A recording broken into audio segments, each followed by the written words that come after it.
দেখো গাইস, আমার বরকে আজকে রোববার দিন, ছুটির দিন, বারবার বলছি যে ওর সাথে কথা বলছি, একটা কথার উত্তর দিচ্ছে না, খালি ফোন নিয়ে পড়ে রয়েছে। তার জন্য আজকে ওকে আমি ফোনের সাথে বিয়ে দেবো। চলো দেখো।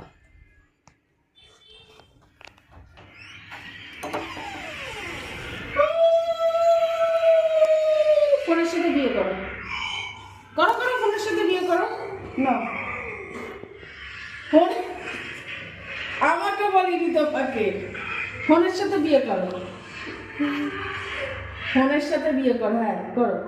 দেখো ফোনের সাথে বিয়ে করছে, প্রথমে আমার করে তুলেছে। একটা কথা বলছি, আজকে ছুটির দিন একদম বিয়ে করছে না, পাত্তাই দিচ্ছে না। তখন দিয়ে বলছি কত কিছু, অনেকবার বিয়ে করে ফেললাম। হ্যাঁ শান্তি শান্তি শান্তি নাও তোমরা। আজকে তোমাদের আজকে ফুল সূর্য, যাও ঘরে গিয়ে ঘুমাও, যাও যাও।